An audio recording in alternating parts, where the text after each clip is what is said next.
Thank you, Chris. New technology to help detect impaired drivers. State Representative and former Shiawassee County Sheriff Brian Bagol introduced legislation that would allow law enforcement to use saliva screening tools to test for drugs. TV5's Zane Omer has more from a local officer and the bill's sponsor on how this law would help keep our roads safe.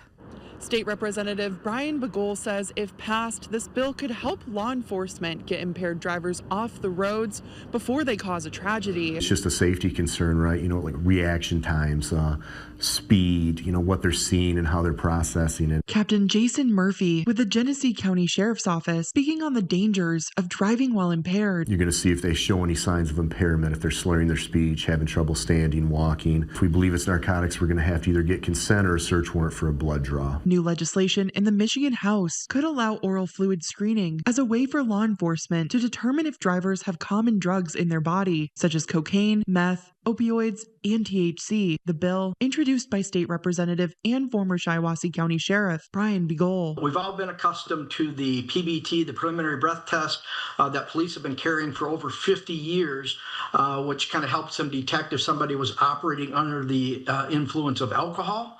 So this instrument is really amazing, and the officers will be able to tell if a driver is operating under the influence of narcotics. According to Bagol, drivers would rub a swab under their gums and tongue, as well as the inside of their cheek. The test is then placed into a handheld screening machine, which would analyze the results within 5 minutes. While Bagol says the test itself would not hold up in court and probable cause is still needed, it would simplify the process for officers. The person would be read their chemical test rights, and they would be asked to submit to another oral swab, okay? That oral swab would be taken maybe at the jail, but there'd be unnecessary to transport the person to the hospital. There would not be any necessity to take a needle and poke the person to take their blood. You wouldn't have to try to get urine.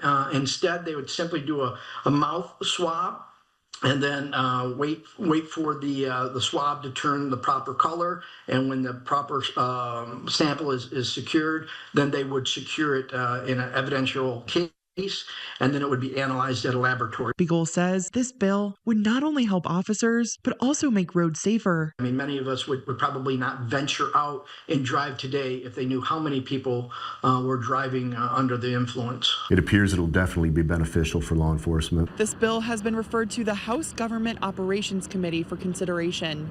Reporting in Flint, Zane Omer, WNEM TV5. Bagol says more than 20 states have oral fluid authorization written into law.